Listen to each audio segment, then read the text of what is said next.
changes.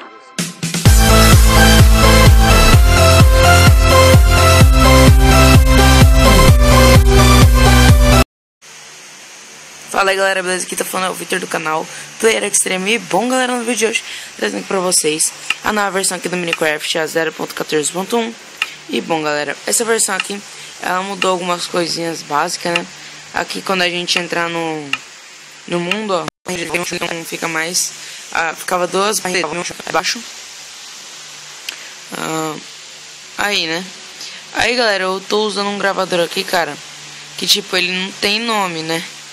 Tipo, ele tem, só que não tem, porque ele é em chinês. E tem vezes assim que ele dá umas lagadas federal, mano. É bem maroto aqui o negócio. Tipo agora, não tô mexendo na tela, ele tá virando sozinho. Mas também é porque meu celular é muito bugado, né? Vocês estão vendo ali aquela bolinha ali que tá escrito ali no canto, né?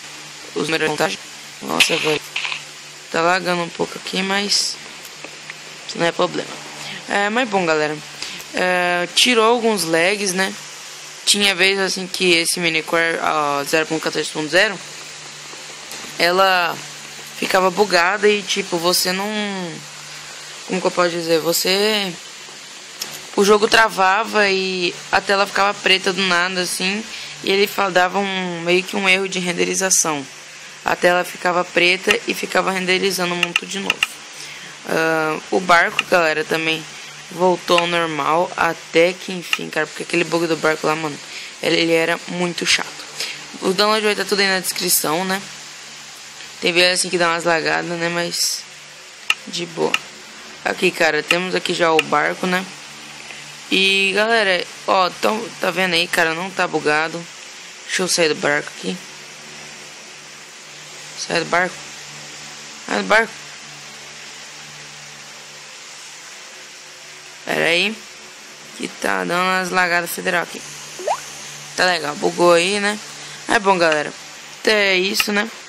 Se você gostou, vai deixar seu like aí. O download vai estar tudo na descrição. O que mais que eu tenho pra avisar?